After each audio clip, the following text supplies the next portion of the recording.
Hello fellas, welcome back to Robin's Taste, and today we'll take a look at the Jack Ryan movie collection. I always wanted to see if this series was anything for me, and well, let's just take a look at what we got here. The first picture is The Hunt for Red October, where in short Jack Ryan goes around looking for a submarine, and it's a very political film.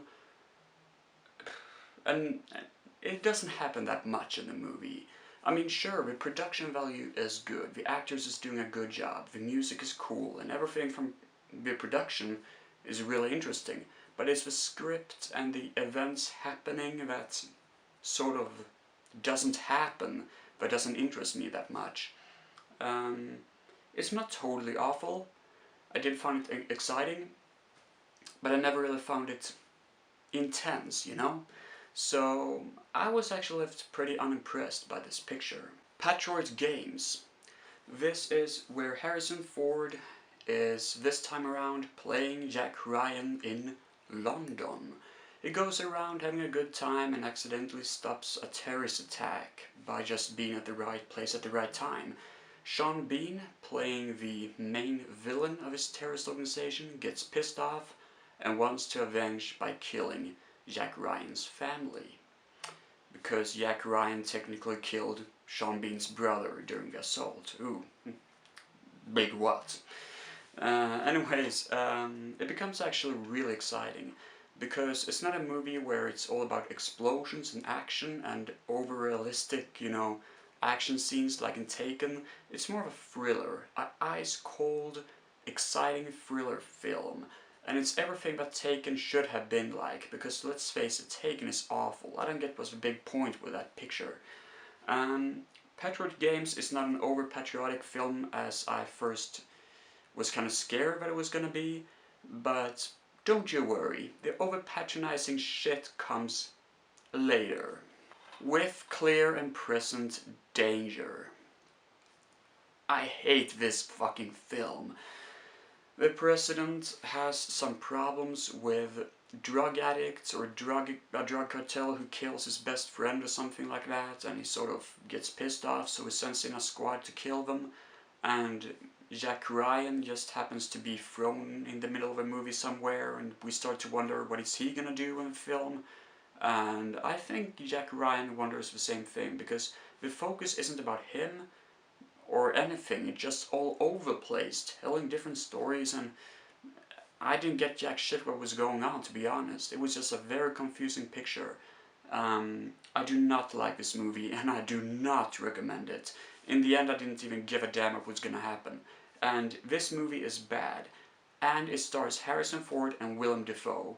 This movie must be really, really bad if those two together can't save a picture, because they can't. One of the better movies in the series, actually the best according to me, is The Sum of All Fears.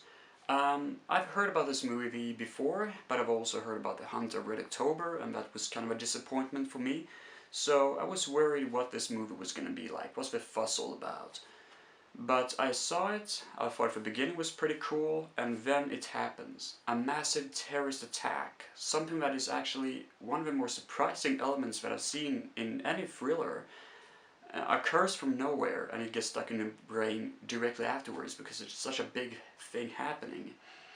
And after that the movie gets really exciting, like really intense, really good.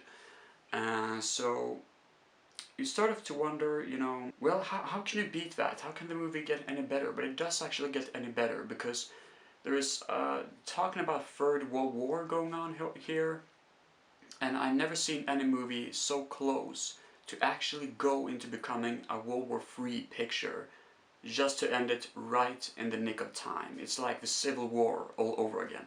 It was really, really cool. I like it. It's definitely the best in the series. And then we have the last picture that I was really worried about. Jack Ryan Shadow Recruit. The reason? Well, you never heard that much about this picture, and to be honest, I think that Chris Pine playing Jack Ryan doesn't really fit like a good idea. I was kind of worried about that. But I checked out the film and it ends up being a really interesting picture.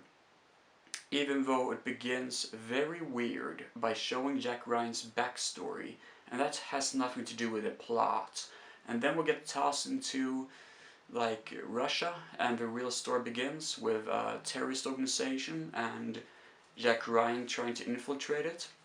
A lot of people think it's kind of missing the point and kind of, becoming too unrealistic. Like, why would they throw in a rookie in this situation? And sure, there's a lot of situations where we start to wonder about how realistic it's supposed to be. But the good thing is that Kenneth Branagh, who plays the main villain of this Russian bad guy, is really cool. And I think Chris Pine is really interesting in this movie. Definitely a movie worth to check out if you get the chance to. It was exciting and it really got itself together. So, in the end of the day, I do think that the Jack Ryan movie series could be something worth to check out, but it wasn't perhaps really, in the end of the day, my type of thing, considering The Hunt of Red October and the very, very unimpressive Clear and Present Danger. Take care, everybody. Goodbye.